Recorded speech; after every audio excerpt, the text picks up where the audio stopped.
I'm Emily. And I'm Gianna. And this is Booked Up Babes. Woo!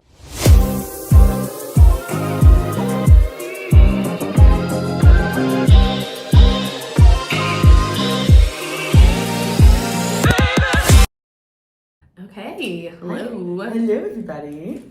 Ooh, all right. Well, we are diving into Ali Hazelwood's Bride. Oh my gosh, yeah. Which we're going to be talking about some of her other books as well, because Yeah. I feel like you can't talk about one of her books without somehow talking about the other books. Yeah. But yeah, this is because we did some romances for our February romance. Yeah, to love everybody. Yes.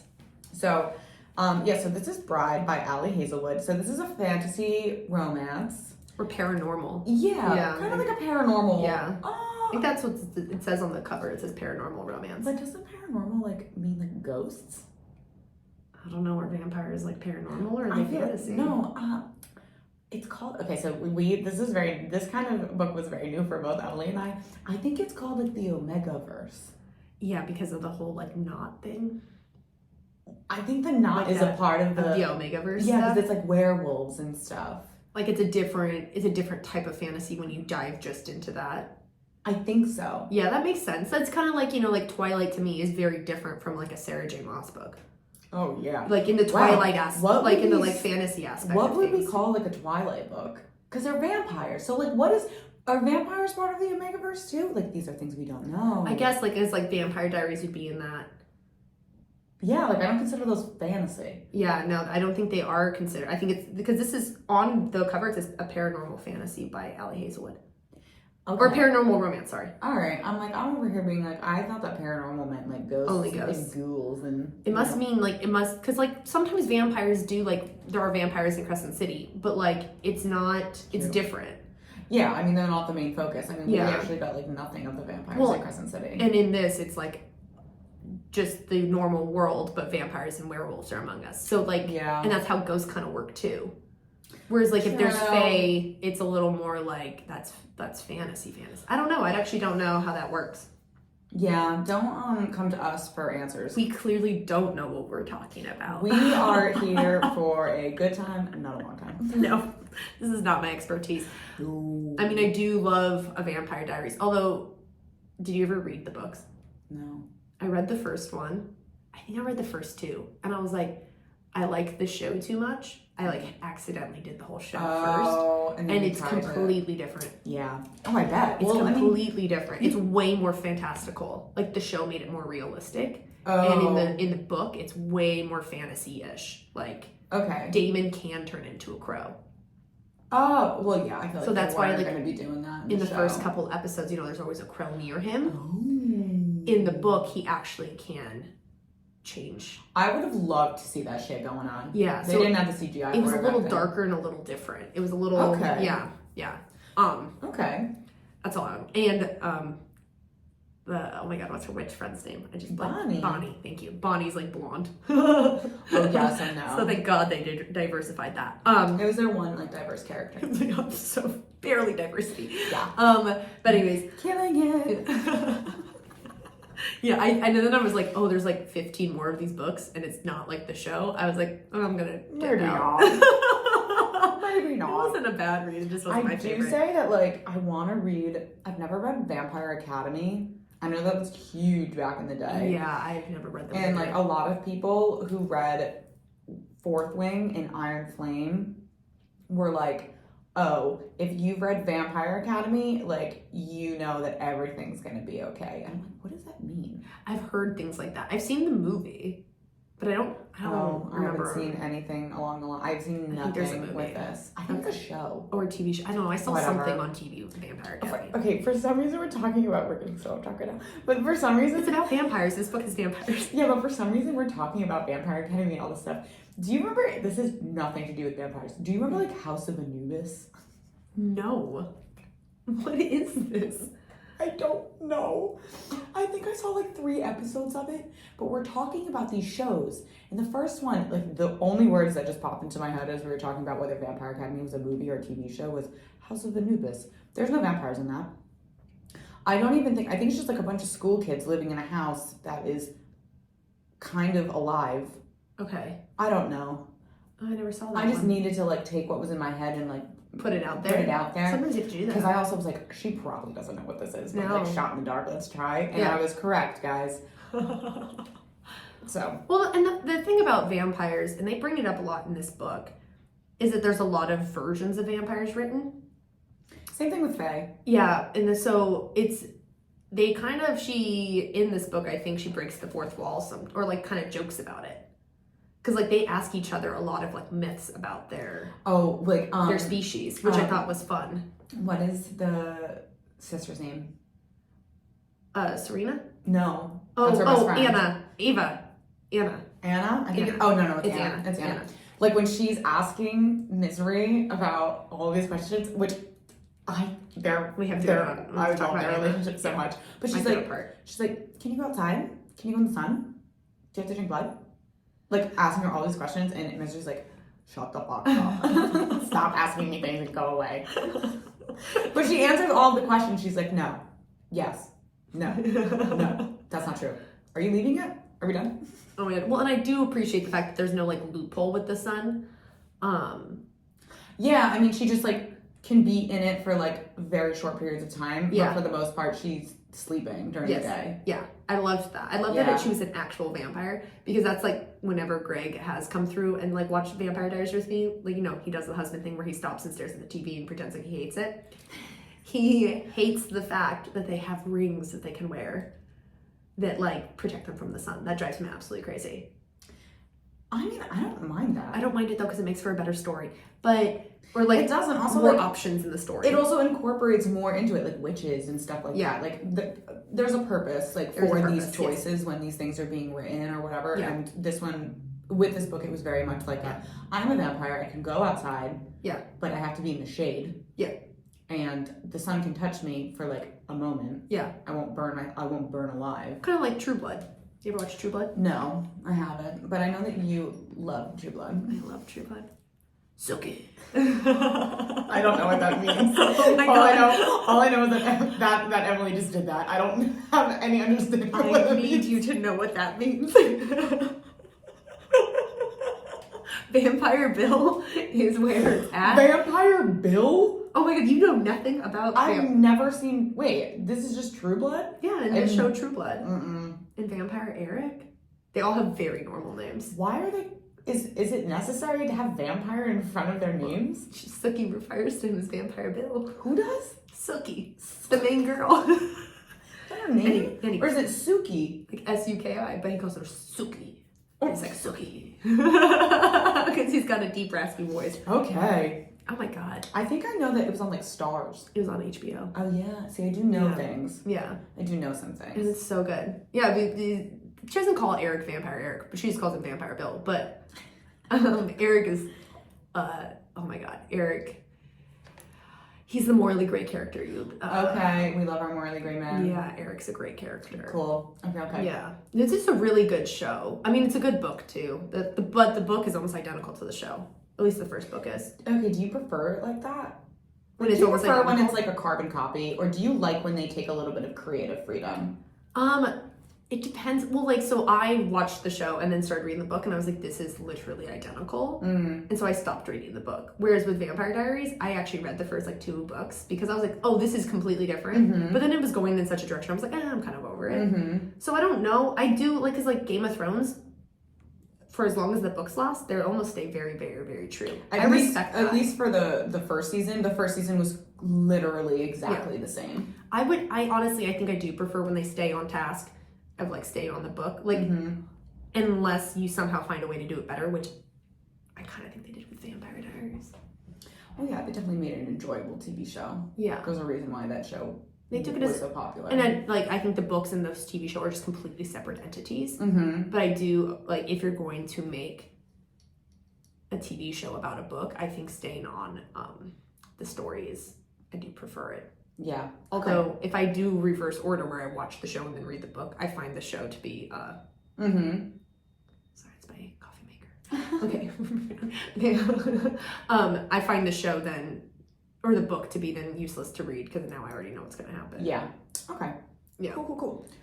All right. So moving on. we have a drink today. Mm-hmm. It's called Vampire's Kiss. Yes. It's very good. It is sweet. It is very sweet. But it's red. And it's on brand. So, it is. Chin chin. Cheers to that. Cheers. Hmm. It is good, though. It is very good. It is good. It is a lot of sugar, so don't have too many of them. Yeah, we'll put the recipe in our thingamajig. If you like sugary drinks, rock on. Good. Do your thing, babes. It's got grenadine, so it's very sweet. But it has grenadine in it, and it also, you can do a sugar rim if you want more sugar. Up to you. The fact that it was suggested to have a sugar rim is absolutely baffling to me. And we also did less grenadine, but we will put the measurements that you can do, and then make it however your heart desires. Live your life. Live your life. We're Live your truth. We're here to inspire you to make a drink. Yeah. Yeah. Whatever you want. Yeah. All right. So let's.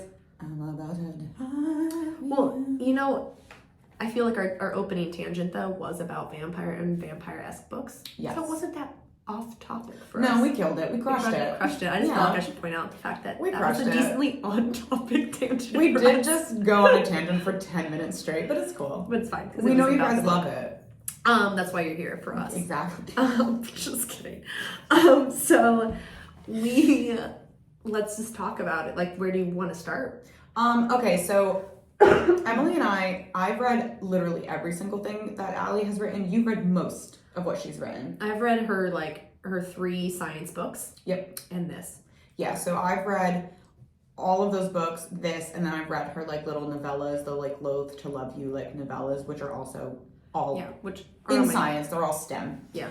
On my TBR. Yeah. So I think something that I really loved about this book. So if you've read other Ali Hazelwood books, you will know this.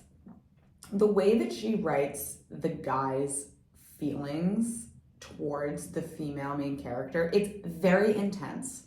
It's a lot. You eat it up, but as you're reading it, you're like, this feels like it's so deep and visceral that you're like, wow, this is a lot for 2 people who work in STEM who live in the suburbs. It's just it's super intense. Mm-hmm. So when reading this book, I'm Ali Hazelwood should be writing fantasy romance books. Yes. Because the way that she writes romance, it fits so perfectly in a fantasy setting. Because with everything and things like that. Yeah, everything in fantasy is that much more intense. Yep. So I'm I thought that for her first fantasy romance, she knocked it out of the park. I thought it was a lot of fun. I thought she did a great job with it. Yeah. Because not a ton of world building. It's basically the real world. It's basically the real world. Although my only qualm with her world building was, where were they supposed to be located? Nondescript America? In my mind, for some reason, I had 3 options. New York City, DC, or somewhere in Pennsylvania. I assumed East Coast too, but then... Yeah, nowhere on the West Coast. But then they flew to California in the book. Oh, yeah. And they get there and it's still night. And to me, I'm like, oh, they have to be in the middle of the country then. Because if you're leaving... Do they state it? Yeah, because she gets off the plane just fine. Because she wouldn't be able to get off the plane if it was daylight. No, I'm saying I don't remember them stating where they're located. They never say where they're located. They only say that they go to California. I think it's New York. It could be New York. I think it's New York. That would make sense. I'm pretty sure it's New York. Just as somebody who's flown across the country plenty of times, flying at night. I guess you're going back in time. So I normally do my red eyes coming back. But do private jets go faster? I don't know. Never been on one. Me either. Girl can dream. I guess it's a 5-hour flight. We're gonna do a little math. Let's do it, guys. It's a 5-hour flight because this mattered to me. This actually mattered to me when I read the book. I guess if you say you left right after sunset, say it's 6 o'clock, you leave at we're saying it's winter. I don't remember when they fly. 6 o'clock, and then you're gonna. Yeah, okay, it's possible. Never mind. I've just never left here at night. Okay. Because I normally leave here in the morning, get there midday, and then leave there at night and get home in the morning. Yeah, okay, so... But I guess... So for this specific topic, Emily is not our expert. I was like, wait, could they be from the East Coast? I was like, does that work? Yeah. I had a moment about it, I know. If you want more... California a lot. If you want more information, go to www.google.com.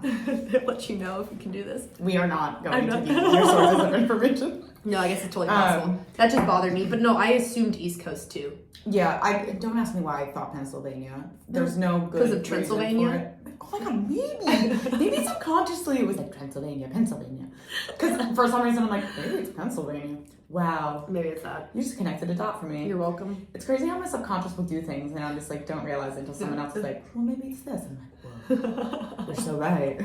Pennsylvania seems like a good option. Plus, there's like forest and stuff. Yeah. Yeah. I'm thinking like New York. Yeah, that's possible too. She never clarifies. Like her world building is like you understand the political dynamics, but you don't really like. It's not very deep world building.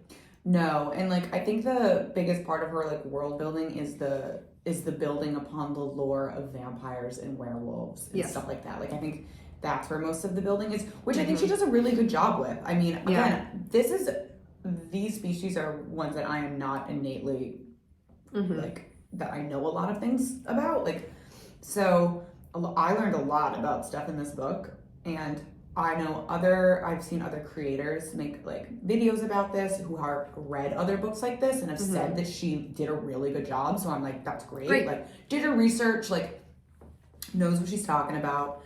But yeah, I think that for her first like fantasy romance, I'm like, you did a good job. It's fun to read a fantasy romance where you don't have to sign up for 11 books.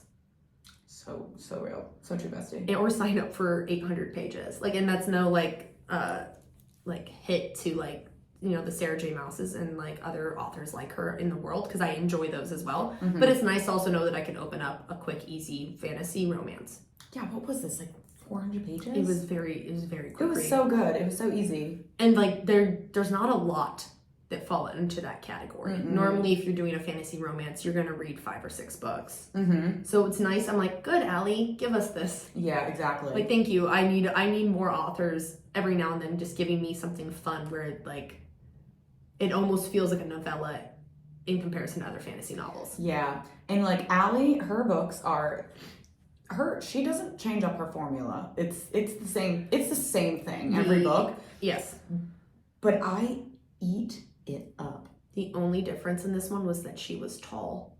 She was tall. 5'9". Yeah. But he was still like massive. But he was still massive. He was probably like Shaquille O'Neal size. If you're reading an Ali Hazelwood book, she's got big men. They can't be the same size. No. And also, and this is what I mean, how we're going to also talk about her other books. What men in science are, like, built as fuck, 6'5", beautiful men. I'm like, where do they exist? Where are they hiding? Like, and I'm sorry, they don't work out? No. Well, no, I mean, my baby Eli, he's a runner. Yeah, but runners don't bolt. I know.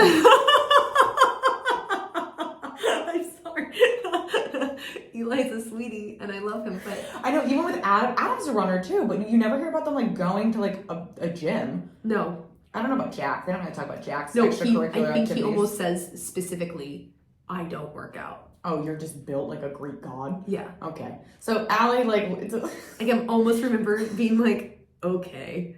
Like he doesn't actively like work on it. This is how I feel about when authors write women who are like in great shape, but like the way that she writes, like how they eat, but like, they eat Cheetos, like Cheetos, like pizza, and all this stuff. They're like, oh my god, like I just love eating like garbage food. But then like it's like they're being described as like super lean and like beautiful shape, and I'm like, be so fucking for real right now. Well, it's like they always have like the best metabolisms because they're like, I'm a kind of girl who only runs when I'm chased, kind of energy. You know what I mean? Like, oh, I've never been to the gym. Oh, I lifted a weight once, but like she has a perfect body. Yeah, I'm like, get the fuck out of here. What? Normalize the fact that people actually have to work out to look good. Like, why can't we normalize that? I mean, it's also very unrealistic, and I'm like. We both are, I don't go to the gym because my job is working out. You're literally a ballet dancer. Yeah, but like, and I should go to the gym. I should cross train more. But even so, like, if I wasn't dancing all the time, I'd be going to the gym in order to keep this body. Or I'd assume that I would, things would soften. Yeah, I mean. And that's fine. I started working out, like, I don't mind the softening. I started weightlifting, like, 2.5 years ago at this point. And I'm like, I can't believe that there was a time in my life where I like just didn't move my butt. I mean, granted, I was a waitress and a bartender for 10 years, and that alone was more than enough exercise on like a 12-hour shift. I was like, oh no, I'm good here. Waitressing is a workout. Oh yeah. I one time was serving and I had tables on 2 different floors. Oh my god. And I had 2 sections. Those big ass trays, like up this. Oh my god. I got the best tips of my life that day because everyone was watching me run up and down stairs. I don't even remember how many steps I did, but I remember like looking at my Apple Watch afterwards. Oh no, I didn't have one yet. How did I know? Oh, somebody else told me her average, and I was like, well, I did more today. Mm-hmm. No, I didn't. Seriously. That was what it was. I was like, I can't remember.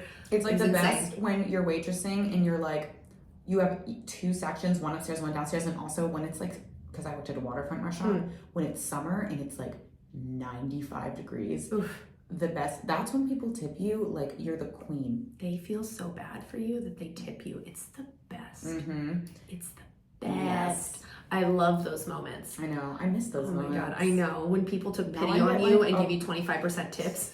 Now I got a paycheck. Boo. Although I don't miss the work. As a ballerina, my feet hurt more after serving tables than it did after a day wearing point shoes. Absolutely. Which are literally coffins for your feet. Oh, I don't miss waitressing. Wearing wooden shoes and dancing on my toes was less painful than waitressing. I feel like there's a reason for that, but we're not going to get into it because we're getting way off track. Just thought I'd say that. No, but anyway, so... But I do feel like there's a reason for that, but we can discuss this later. We're very tangent today. No, but I really love Ali Hazelwood's writing. I think she's very fun. Mm-hmm. She writes wit really well. She's hilarious. Her writing is so funny. Yeah, her writing's really funny. Her fashion choices are questionable. Not a fan of those sometimes. Wasn't a fan of the fact that he has a buzz cut in this. And she's blonde. She's blonde. That threw me for a loop. With lavender eyes. That's actually hot. That's really cool. I'm into that. That's really cool. I'm actually quite into that, but I feel like I'd be more into it if she had dark hair. Yes. I don't know, like I'm like a vampire with blonde hair. Like I don't know, I was trying to like, I'm just like, shouldn't she have like raven black hair? I don't know why. No, I understand what you're leaning into. Yeah. Yeah. Like the Elvira look. Yeah, I don't know. I just... Because she's really pasty. Yes. Yeah, which is nothing wrong with being white and blonde, but... I loved her. I thought she was a great... She was amazing. And speaking of... We mentioned a little bit about her relationship with Anna, but that was probably... I almost at times liked her relationship with the child more than her relationship with Lo. I love her relationship with Lo. I'm not down in playing it. I'm just saying that's how much I liked her relationship with Anna. I think her relationship with Anna is what allowed her to be... which is like I think humanized her. Yeah, I think like her relationship with Anna was actually what helped her become like more, because she's a vampire. She doesn't have feelings. Like they are known for not being like emotional beings. Like they don't have feelings. They don't care. And I think her relationship with Anna is actually what allowed her to have that emotional side with Lo, because she was like, "What the hell's going on? Why do I feel this way?" Yeah, and then like. She noticed that she actually cared about this child, and she was like, oh. When she runs out into the sun for her? Yeah. Oh my god, right? Right? Oh. And like when she comes in and just like cuddles with her, and she's like, why is this kid laying on? Like her responses, her like indifferent responses to the kid, I like loved that. Because I've never actually read a character that like didn't want like, the way they responded to a child was so like negative but so fucking funny at the same time. It's because she's never been around a kid. I know, it was so funny. It's so funny. It was so fun. I loved it. Because she lived in the human world forever. So like I think that's another thing that I really liked about her. Yes. Like her life was not normal. No, she was always at the sacrifice of the vampires. Yes. And she always rolled with the punches. Yeah. And I loved that about her. Yeah. She was just like, yeah, my life hasn't been great, but you know, such is. Yeah. And like, yeah, I think out of Ali's female main characters that she's written in, she's definitely my favorite. Honestly loved her character. Loved her character. Like everything that could be annoying about her made sense with her experience. So then you're like, oh, I'm not annoyed by it then. Exactly. Like I understand you went through all this shit. Like you've had a really weird, hard life. Like you've been forced to live as the only vampire in a human existence Mm-hmm. and hated for it, Mm-hmm. and you only had one person who gave a shit about you. Yes. And like, yeah, your brother gives a shit about you, but vampires don't really show love. Mm-hmm. So like, even how he like, but you also had no relationship with him really. Exactly. And like, so good. I mentioned to Emily, Ali writes her female main characters as extremely inexperienced. Yes. Or like very, like they've had sex but they don't really care about it. And I don't know if that could be for a multitude of reasons. That could be, you know, I don't know if that's a reflection on, you know, authors write versions of people who they know, or like versions of themselves that they put into a, like, I don't know if it's because Ali is also somebody who, I don't want to use the word like asexual because I don't think any of her characters aren't asexual. They're borderline at times though. But like, I think that like, I don't know if that's a reflection of like the way that Ali's like sexuality and preferences are, or if she's writing because the books are so overly saturated with like these characters who are very comfortable with sex, and like, is she writing like characters that could be a little bit more relatable to a smaller group of people who are like, I don't really feel this way about like sex and like, I don't know. But in this book, I felt like, because, you know, she's a virgin. Yes. But it didn't bother me. I was like, this makes complete sense, because it's like, you're a vampire who grew up and who continues to live in the human world. Where everybody hates you. Yeah. Vampires also don't even like you. Like, you aren't even liked as your father's daughter. You're disliked by your own people and the people you live amongst. Mm-hmm. You have to file your teeth down, wear contacts every day in order to even blend in enough to survive. Mm-hmm. Like, who are you fucking? Exactly. Nobody. Who's taking a chance on that? Nobody. No one. So, and I did appreciate that, because I feel like I had just I read Love Theoretically before this. And I love that book. I absolutely love that book. That was, I think, my favorite of the three. But, as you said, she was like borderline asexual. She was like, yeah, I had sex with one other guy, but didn't like it. Don't think I like sex. Until she was with him. And I'm not opposed. Like, I don't care about your sexual preferences. I don't like that that's a constant trope in all her books. If it was in her books randomly, I like do and I don't, because I'm like, maybe she is like just like writing for like a smaller community of people who feel this way. Like, maybe it's not meant for us. Yeah, maybe it's not. I mean, I love the smut in her books. Maybe it's not meant for us. Maybe it's not meant for us, you know? We're not borderline, like, sorry. I like having sex. Maybe it's not meant for us. Sorry, Mom. Yeah. But like, I think it's maybe just like meant for people who have that kind of feeling towards like, you know, intimacy. I mean, because even her male main characters are like that. Like, they're like, when fucking in Love, on the Love Hypothesis. Oh, Love Hypothesis. Oh, yeah, let's bring up both. The Love Hypothesis. You know, Adam hasn't had sex in like 10 years since he was in college, just because he was like... Because he saw her once, isn't that why? No, that's not why. Oh, shit, okay. He just like had enough sex in his life that he was like, I'm over it. And like, I guess I could get that. And then you have Olive, who's like had sex once, sort of. Like, they don't really like go into it, but she's like, no, I've done it. Like, I'm not a virgin. Like, I've done it one time. Like, a long time ago. My mic is moving. I did it like one time, like a long time ago. And I'm like, okay. And then in Love on the Brain, you know, B has had plenty of sex. B is actually more of somebody who's like, I have plenty of sex. She just talks about how her sex with her ex-fiance was incredibly lackluster. That's right. So she's like one of the only characters that she's like gives a fuck about. Yeah, she's like, I have had sex, obviously, but like my sex with my previous partner was incredibly lackluster, where I would think about taxes. Yes. And then you have Levi, who's like, I haven't had sex since I first laid eyes on it. That's the one. And I'm like, you haven't seen her in years. And that's what I mean by like Ali's writing of romantic love interests, like that kind of intensity. It's made for a fantasy book. It's made for fantasy. It's made for fantasy, because I'm over here like, what? Like, what man sees a girl once, or like just sees a girl and like she's like, now I'm not gonna have sex with like, and they weren't friends. They weren't even friends. And I'm like, love the dedication, babe. It feels like a lot. Feels unrealistic. Because she's like, what does he mean? He hasn't? And he's like, whatever you're thinking, yes, I have not done it since I met you. That's so intense. I'm like, damn, like you literally like hadn't seen her in years and you weren't having sex with anyone? It's nobody. Well, that's the thing. I'm like, I guess for me, I'm not like, I'm all for different characters with different backgrounds, but I don't like how it almost feels like a trope. Like I think it's Allie's trope. I think she's like making it her own. I don't hate it. Oh, I don't love it. I don't hate it because I think I'm trying to be understanding of like who it's for. Like, is it for Allie? Is it for other people? Like, I know it's not necessarily for me. Yeah. I will say that the smut that follows, that's for me. Well, and I guess why... Yeah, that is, yes, that's it's always for good. me. It's always good. She writes good smut. She does.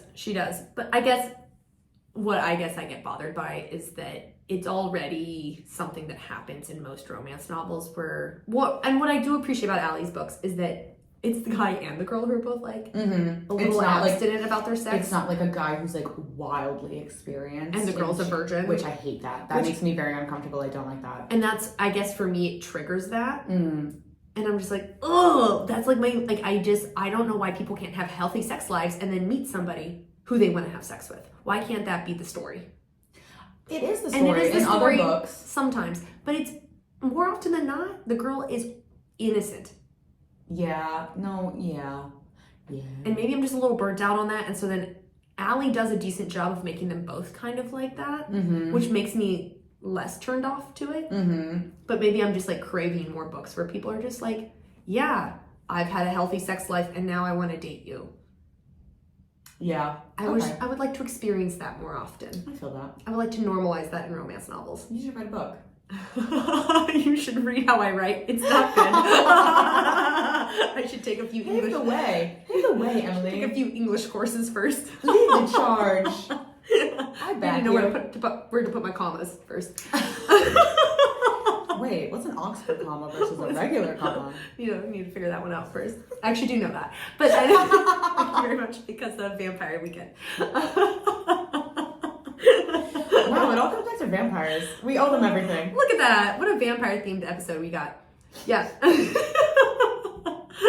I love Vampire Weekend. I love Vampire Weekend. But yeah, so to go back to this book, I did appreciate the fact that, like, her being a virgin had made complete sense with the storyline. And he wasn't somebody who was, like, waiting or anything like that. He was like, yeah, I've slept with humans before and stuff like that. He'd had like sex before and like, okay, let's just go down this road because this is like my next train of thought is the whole not mate thing, all that.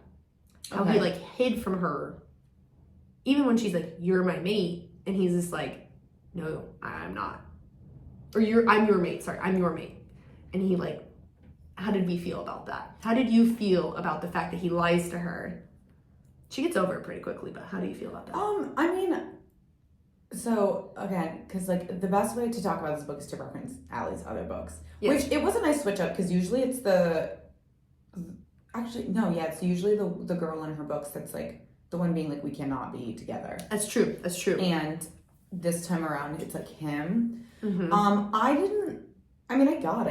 I get it. Like, he feels like it's totally in his personality and like in his character. It's a characteristic of his to be caring and thoughtful and wanting what's best for the people around him. Like, he's that kind of alpha. So the fact that he was thinking that, like, you know, if he admitted this to her, like, her life would kind of be like, I actually don't even mean for lack of a better word, but kind of like shackled to him. Yes. And like there was a part, actually I have a quote where he is talking about, because we were talking about like how we love the little blurbs like in the top of the... Oh my God, the blurbs before every chapter, I lived for that. I thought that was a beautiful way to put his point of view in the show. So in the show. I always do this. So this is one of my favorite quotes from this book. It's a little long, so stay with me, everybody. Actually, I'm just going to read some of it and then we'll go from there. But basically, this is when she doesn't know that he's her mate yet. Okay. And he's talking about his mate. Okay. And he says, I would take anything she chose to give me the tiniest fraction of her entire world. I would take her for a single night knowing that I'll lose her by morning. I would hold on to her and never let go. I would take her healthy, sick, I would take her healthy or sick or tired or angry or strong, and it would be my fucking privilege. I would take her problems, her gifts, her moods, and her passions, her jokes, her body. I would take every last thing if she chose to give it to me. But then he goes, but I won't take from her. And that's when he says, above all, I won't take her freedom, not when so many others have done so. And that's what he feels. He feels like admitting to that would be another way that he's taking away a choice from her. Yes. Because she's already like talked about in the book, she already says to him when they talk about mates, about how like the thought of mates is kind of appalling. It's like, oh, like you don't have a choice in this. And it's like, what if that person doesn't feel the same? Mm-hmm. What if you don't feel the same? Like, then you're like tied to this person that is forever. Yeah. And in his mind, like he's just like, I don't want to be another thing that takes away her freedom. Yeah, which is beautiful. Which I think is, I think he's a very selfless person. He is. He's incredibly selfless. We've talked about how I've always had an issue with mates because it feels like choice has been removed. And so I did appreciate that was the storyline and that's how it was. But I did when she's like, I know I'm happy to be your mate. Mm-hmm. And then he's like, you're not my mate. I was like, bro. I was maybe listen to her. Like, she's telling you, I think I'm falling in love with you, and I think that I'm very okay with being tied to you. And then you lie to her. I think what it comes down to is he's scared. I know. And because this is also after Anna had almost gotten, and she also had gotten her. I think he's just terrified of like having somebody who means something to him that's like another person that he has to look after that might get hurt. And like, other than Anna, like, she's the most important person. Yes. So it obviously stems from fear. Yeah. So like because in some of her other books, I'm like, oh God, get out of your own. No, I thought that was, it was a normal. Yeah. In this one, I was just like, it's very Rhysand of him. It is very like self-sacrificing. Yes. Like Lo is very self-sacrificing. Although I do think then you're removing her choice by not being honest. And that's where I had an issue with his choice to do that. Yes. Yeah. He could have easily been like, yeah, but I'm not pressuring you to act on it. And left it there. Instead of being like lying to her and then her finding out anyways. Exactly. Like I was like, oh. And she was like, what the fuck? Like she was like, yeah. And then that left her being like, okay, so do you just not want me? Yes. And I'm like, and then it makes it worse. Yeah, it makes it worse. And she does get over it eventually, because I think, or pretty quickly. I mean, and I would believe it's because she kind of like recognizes his point of view, which I do appreciate about her character. She's incredibly like forgiving. Not even forgiving. She's just like, she's a Libra. I don't know her birthday, but I'm gonna describe her as a Libra. She tries her best to see everything from I'm sorry. Okay, keep going. That just got me off guard. I don't know her birthday, but she's a Libra.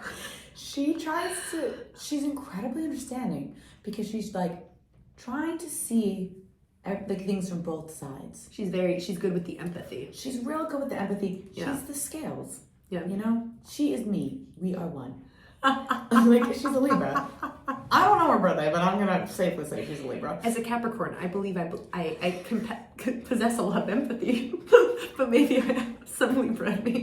Well, no, I think that she's very well balanced throughout this entire book. Like she never she's obviously very hurt at the end of this, but she at the same time is like, I kind of like I get it, but I don't. Like she's never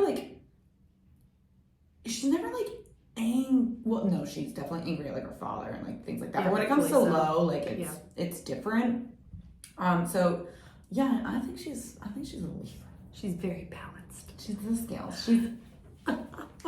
She's me. No, well, and I think that's why she's my favorite. I just see so much of me in her. And for some reason, I feel like vampires are Libras, and I think that just has to do with, but only October Libras. I don't have reasoning for this. It's just a feeling. It's just a feeling. So funny. All vampires are born in October. Yes, and also you have to wear silver. So I wear gold a lot of the time, but in October I only wear silver. Oh my god! Because it's to keep the werewolves away. Oh my god! So in our friend group, I feel like we've been a part of this conversation together. I sometimes will like say somebody's a vampire or werewolf. Mm-hmm. Have you ever been a part of these conversations that we've had? Like Jesse, if you know Jesse, shout out to our friend Jesse. He's a werewolf. Oh, hands down. Jesse is a werewolf. Greg's a vampire. Greg's a vampire. Yeah. And then we said Micah's the human. Yes! I have been a part of this conversation. Yes. These are all so accurate. So didn't they say that they were going to create a play? They were like, they're going to create a play around it. Like our friend group, we're adults. What species are you? But yeah, right. We're full-blown adults, and we're like, they're a vampire. But when we're all hanging out drinking, we've now designated all our friends in the friend group as different, either vampire, werewolf, and Micah's the only human. Yes. Yep. So shout out to our friends here in Newport. You guys inspired this episode, actually. But it is one of those things like you just kind of know, like you're definitely a vampire. I'm a vampire. I'm not a werewolf. Yeah, we're both vampires. For sure. Yeah. Julian, werewolf. See, I was gonna put him in the vampire. Oh, why? Wait, why? There's very few werewolves in our friend group. They're mostly vampires. Like I think Lauren would be a good werewolf. And I would say Lauren's a vampire. Yeah, but she's also this is the debate we have in our friend group. Yeah, it's fun conversation. Do it in your friend group. Yeah, suggestions. Mm-hmm. I think Julian's a werewolf. He's so furry. He is very furry. Her fiance is very. He has a nice hairy chest. He's a Syrian and Lebanese. But yeah, no. Yeah, okay. Yeah. We're definitely vampires for sure. Yeah, we're definitely no doubt vampires. about that one. Yeah. No doubt about that one. Yeah, no. Okay, what were you saying? God, I got very distracted with this. But no, there's too much to talk about when you talk about vampires and werewolves. Exactly. It's lore. There's so much lore. Well, and I feel like it's a very culturally, like, easy topic. Like, there's so many different vampire shows and movies and TV shows and that, like, people can sit around and talk about vampires and werewolves. Because whenever you write about, like, a werewolf, you write about vampires and vice versa. They're very, like, they coexist in a way that's very interesting. And so I thought this book was very interesting because I've never read a book where a vampire ends up with a werewolf. Me either. Like, Bella, in Twilight, she's not a vampire when Jacob's making the play for her. No, she's a human, you know? This is definitely... Sorry. Twilight spoilers, you're welcome. This is way off topic, and this is also not about this book. Oh my gosh. Okay, listen, no, this is so funny. When I posted something about Ethan and Marian's chapters in Crescent City 3, and somebody commented on the video and was like, their chapters, I did the good old Jacob skim. New Moon's the worst. I absolutely died at that comment. I was like, the good old Jacob skim. The good old Jacob skim. Oh my god. I'm like, if you know, you know. And it's the fact that I knew immediately what she was talking about. I was like, yup. So funny. That's really funny. Oh my god. Hilarious. But yeah. So you're right. I cannot remember a single instance in like any movie or TV show or like book that I've read where like cross species like that. Yeah. I mean, in other things, but not like that. No, and I thought the whole how like her feeding on him and how sexually charged that was for both of them was top notch. Top notch. Out of all of the like sexy scenes, that was my favorite. Or should I say top knot? If you've read the book, you get the joke. You'll get it. Well, actually, you never read The Serpent and the Wings of Night. No, it's on my 2BR. Oh God, you gotta read it. Like, it's so fantastic. But that's vampires, right? Vampires and one human. Love that. Okay. And it's like essentially, it's vampires, one human, and it's like the Hunger Games. Okay. And they're all like competing for this thing. Okay. Cool. So good. But there was like a moment in that book where like a very similar scene like happens, and I remember being like, oh my god, like that was like my favorite scene. And then it happened in this, and I was like, the memories, because I don't read a lot of like I don't read vampire books. It's not my number one go-to for the books you read. That is a very similar thing in the vampire books that I have read. Yeah. It's like the fact that like, because even you haven't read the series either. Once Upon a Broken Heart. series. Yes. There's like a part with vampires in it, and it's the same thing. It's like vampires, like when you're feeding or like vampire venom makes you feel like very charged. Yeah. And I was like, okay, so this is something that is across the board, pretty much like true for this kind of species and like writing. Well, like that was so good, that chapter was. That happens in True Blood though too, and like in True Blood, which I feel like you would really. I think I would like it. So in True Blood, like it's very realistic about if humans lived amongst us, or vampires. Oh, if humans, what are we? Oh, we're vampires. This drink hit me already. Apparently, if vampires lived amongst us, so like the true, like it's called True Blood because that's what they drink. They drink a blood, like synthetic blood thing, and they sell them at bars and restaurants and stuff. And it's called True Blood. But in the show, vampire blood for a human is like a drug. Yeah. So, and then the vampires also eat, like feeding off a human is very sexual and it's very like sexually charged. But like a lot of like, they call them vamp fuckers, I think, or something in the show. The show's very graphic. Vulgar. I mean, it's HBO. Yeah. But like women hide their like bite marks. And like a lot of vampires in the show like bite them near like their like nether regions. To hide the vamp marks. Okay, gotcha. Yeah. But like it's very like you would love this show. I think you really like this show. Cool. To me, it's the most realistic interpretation of if vampires lived amongst. Mm-hmm.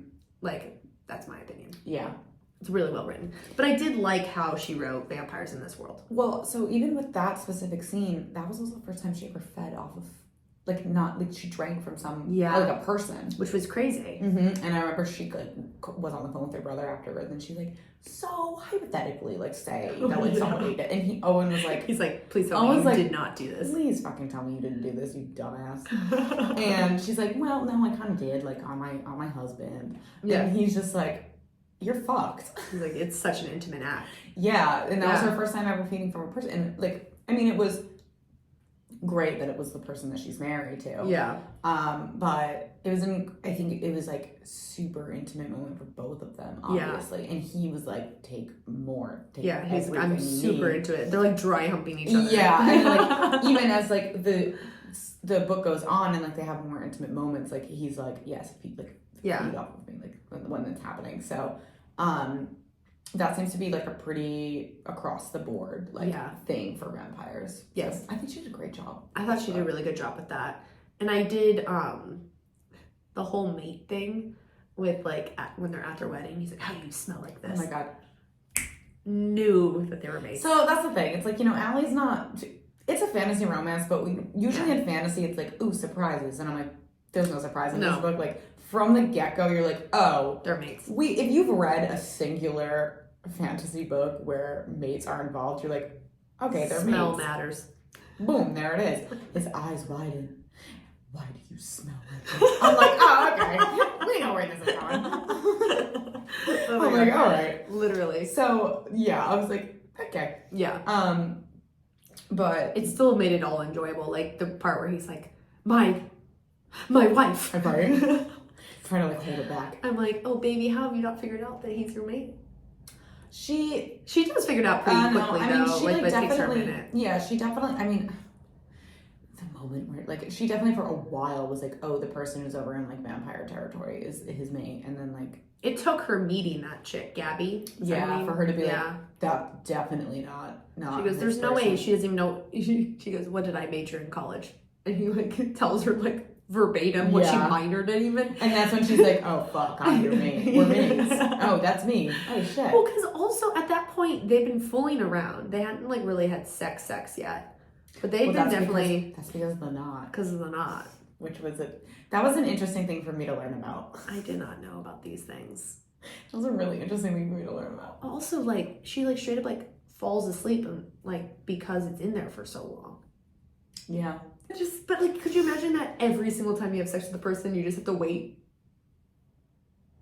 Yeah, that would be a lot. That'd be a lot. Like, is this gonna happen? Well, I think she even asked at one point. She goes, "Does it not like kick into gear every time, or is it like does it recognize ovulation? Like, what is it doing?" Well, no, I mean it's like when he comes to completion, like it empties. It empties, but then it like locks itself in there, so it can't come out until. Yeah, it's weird. It's a very interesting piece of information to yeah. Yeah, it's weird. But I also found it interesting that, like, the vampires are just, like, you and me. Like, they're, like, species. They're not, like, there's no, like, transformation thing. They weren't humans who became vampires. They were born vampires. So I found that very interesting. Because I don't think I've ever read or watched or experienced a vampire storyline where there wasn't a how did you become a vampire storyline. No, you're just born that way. But in this book, you're born that way. And I've never name something else where you're born a vampire. Literally nothing. You're Literally turned. nothing. You're turned. You're turned. You're turned, and you're a human who gets turned into a vampire. So I thought that was very interesting. Yeah. So in addition to like Lo's and hers relationship, I think like we should, her and Serena's relationship. Yeah. Like I really liked Serena. Yeah, when Serena just popped up on the scene, I was like, okay. I do like the storyline of like that's how this all happened. Like she thought that Lo had something to do with it, and like very obviously not. Yeah. But I did think it was interesting when he was like, "You probably still would have married me because your dad asked you to," and then she gets quiet and she goes, "Fuck." Yeah, like she was doing it either way. He read her to filth on that one. But like I think like the side, because Serena's definitely a side character considering she's like really only there in the end. Yeah, and she's a side storyline throughout. Yeah, even though her character is the driving force between most of the reason why Lo's doing why Misery's doing what she's doing. But I did really like her character. Yeah. And I also really did like Owen. I liked her brother. I loved Owen. I will say that at the end there though, when they're all being brought into her father's office. Oh, I thought he betrayed her. For a second, I was like, you son of a bitch. I fell for that. I fell for that betrayal. I did too, because it's like, the entire book, like, yeah, they had a little bit of a relationship, but Misery always said, like, even after they, like, had a conversation, she'd be like, we have never been close. Yep. You have never cared. He's never cared about me, like, nothing. So, like, she even, when he would talk about caring about her, she's like, since when? Yeah. Like, what? Like, it was, like, this unbelievable thing for her. So, like, when they were in the father's office and he comes in with Lo, like... And he's doing his old detained villain, I'm going to tell you everything I did leading up to this thing. Oh, God, yeah. Yeah, which is always necessary in a book. I was like, you son of a bitch. And then, like, obviously, it's all a ruse. A ruse. But I was like... Yeah. At first, I was like, damn you, Owen. But I like Owen a lot. I liked his character. I do. I was expecting something to happen with him and Gabby. Well, maybe, because obviously this is going to be... Possibly. There's going to be another book. She set it up. Yeah. She set it up. It would be really weird to set that up and just be like, I'm never touching any of these characters again. Yeah, no, it's for a reason, for sure. Well, and that's not her vibe, because she wrote the 3, like, science books. They all are intertwined in some way. Not intensely. No. Like, they like, pop up as, like, side characters for one scene in each other's books every now and then. I don't remember that happening with Love on the Brain. It does. Where does it happen? Doesn't it happen? I know it definitely happens in Love theoretically, because like Adam and Olive like are literally at a party. Yes. Oh crap! I felt like it did happen in Love in the Brain, but I can't think of it. I don't think it did. Maybe it doesn't. Maybe she. Well, and that makes it more interesting that she doesn't do that book so many times. The only thing I hated about that book was like the weird part at the end where like Guy has a gun and I'm like the crying part. And I'm like, what the fuck is going on here? Like the random, so like, weird. But like their B and Levi, I just like love so much. I do. But yeah. Okay, I guess you're right. Well, but she does. But she doesn't leave any breadcrumbs in any of her books. No. Like for what comes next, like. And she did that on this one, so I have a feeling. I think this is gonna be more of like a interconnected. I mean, because I guess you could say the other ones are interconnected standalones. I guess they're interconnected standalones, in my opinion. Because I think she mentions somebody. She mentions either Adam or Olive in Love on the Brain as like something they discovered scientifically. Maybe, yeah. I think she does mention their characters' names. They're not like like they don't know each other personally. Yeah, maybe. I don't know. I don't remember, but I just feel like she does do like that little.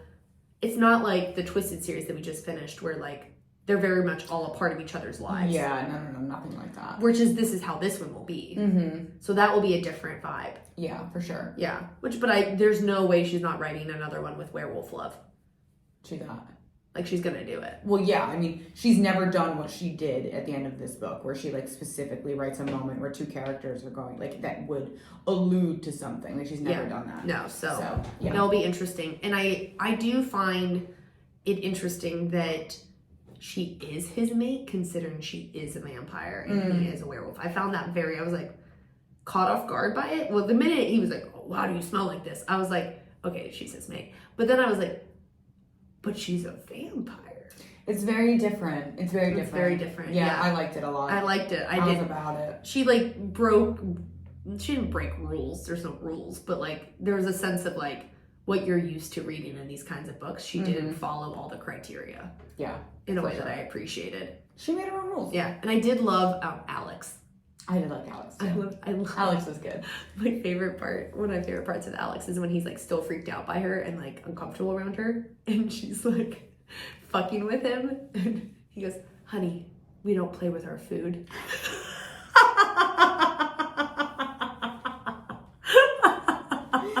I love those moments between them. Before they're even, like, really in love with each other, and they're just like... They're like, honey, darling. Like, I said to Emily, one of my favorite parts of this book was when they pull up to the private jet, and she, like, lowers her sunglasses off of her face, and she goes, honey, are we rich? And then he says something along the lines of, like, we're barred from all, like, traditional airlines, darling. And I'm like, I love you guys. I love you guys so much. They call each other husband and wife. Yes. Like, ironically. Yes. And, like, as a joke. It's so funny. Until they, like, really... And then they still, like, have that, like, energy with each other as the book goes. But I love it. I love it. Because, like, it's a forced marriage. So they could easily... There could have been a lot more, like... A lot less banter early on in the book. But there was a good amount of banter early on. Like, they were instantly already had, like, a fun connection, even though they were trapped in a marriage with each other. Yeah, definitely. Yeah. Yep. But also, I think probably part of that played that she thought she was going to get out of the marriage within a year. And that's not happening. I know. They're in love. Yeah. I guess that. Do you have anything else to say about the book? No. That's pretty much it. It was fun. It was a fun book. Let's rate it. Yeah, let's rate it. Okay. We start with sexy. I think it was, like, perfectly balanced. I gave it a 4 out of 5. Okay. I think it was, like, a really good balance. Yeah, I was giving it like a 3.9. Yeah, I think it was very well balanced. Yeah. I think, like, moments were just, like, dispersed throughout, and I was good with it. I was good with it. Yeah. The tub scene was fun. Yeah, the tub scene, the feeding scene, when they were getting off the airplane and he needed to have her scent all over. Like, there were, like, all these moments throughout that weren't just, like, them having sex. And I'm like, I'm about this. So about 4 out of 5. Yeah. Good for me. And then romance. 4 to 5. Yeah, I agree with that. And then overall rating. I gave it a 4. On the Goodreads, I gave it a 4 out of 5. I gave it a 4 on Goodreads too. Yeah, I think 4s across the board. Yeah. Like, it was a good first fantasy romance for her. I enjoyed it. Yeah. Yeah. I have no qualms. No. Well, I mean, qualms, but not, like, qualms enough to worry about. No. Pretty good. Okay. Bye.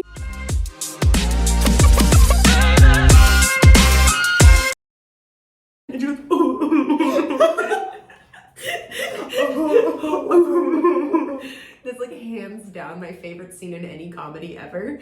To myself doing this, and I'm like, So gross. I didn't mean to do that. We'll talk about that later.